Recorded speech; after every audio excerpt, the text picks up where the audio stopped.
Alright, I've got another example here for completing the square.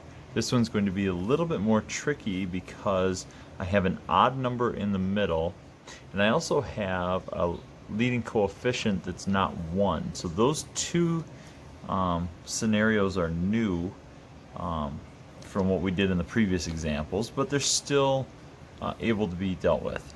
Okay, so start off, same thing we did before.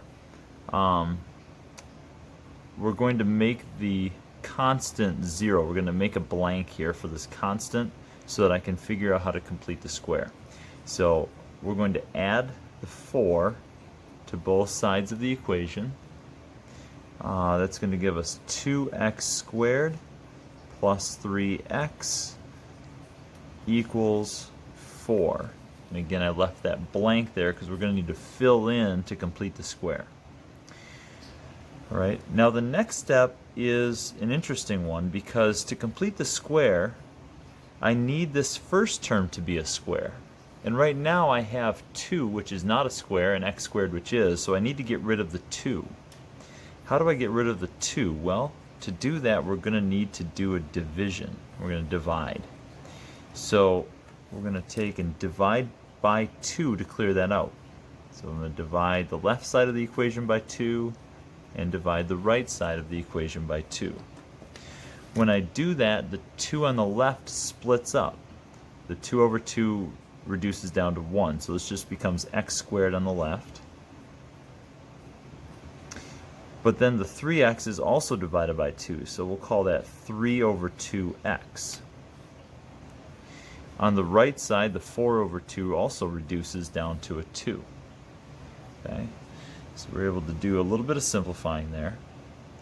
Now, we're going to, remember to fill in this blank, we're going to divide the middle term by 2. Okay, divide by 2. And remember I said in a previous video that dividing a fraction by 2 is like doubling the bottom. It's like multiplying by 1/2. When you multiply by 1/2, you double the bottom. So 3/2 cut in half is actually 3/4. Okay, and then we're going to square that answer. 3/4 squared, you're going to square the top, that's 9, square the bottom is 16. So we're going to be adding 9 over 16 to the left side. Remember though, I did this unfairly so far. I've only added to the left side. I didn't do anything to the right. To balance out the equation, I must also add a 9 over 16 to the right side. Now it's fair. Right? Now I did the same thing to both sides. Okay. Now I'm going to go through and do the factoring step. So I'm going to take this left side, which is a perfect square trinomial, and I'm going to factor it into its perfect square form. Okay. To do that, I just bring in the 3/4. So this is where the pattern really helps out because we didn't really do much or anything in the factoring chapter that involved fractions. Okay. But we can still factor with fractions. We just have to know what the answer is going to be, and I have the answer here as part of it was part of the work for finding this constant.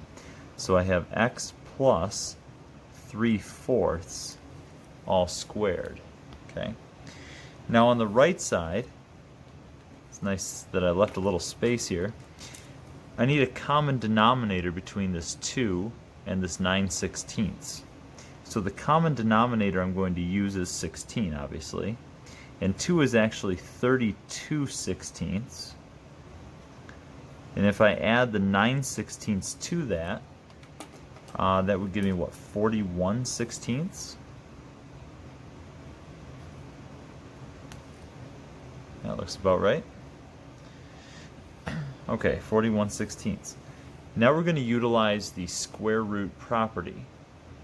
So the square root property, or taking the square of both sides, eliminates the square on the left, so I get x plus 3/4.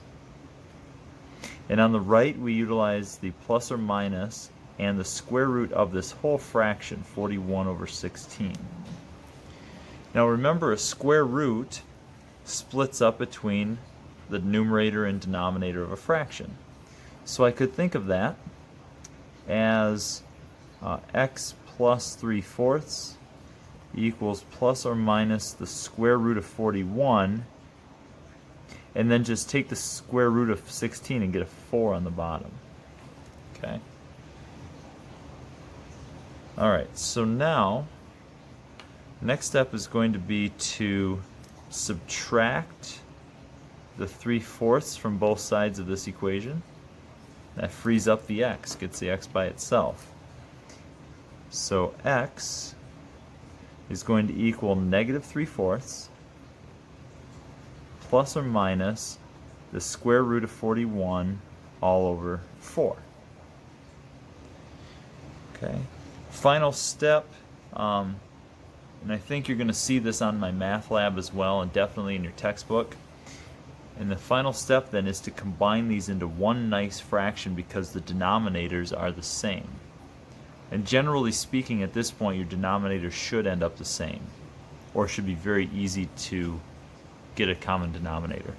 And so because they're the same, I'm going to just combine them into one fraction and call it negative 3 plus or minus the square root of 41 all over 4.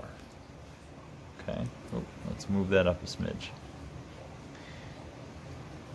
Alright, so again, the common denominator stays on the bottom, the two terms on top add up on top. So my final solution is two numbers, negative 3 plus and minus the square root of 41 all over 4. Okay, so one with a plus, one with a minus. Alright, now if you needed to find the decimal value for this, you could do that with your calculator. And I'm sure you guys could punch this in no problem on your calculator, so I'm not really going to go through the process of that. But it would give you two answers, so you'd want to be careful to make sure you'd separate off the one with a plus and the one with the minus as two separate answers.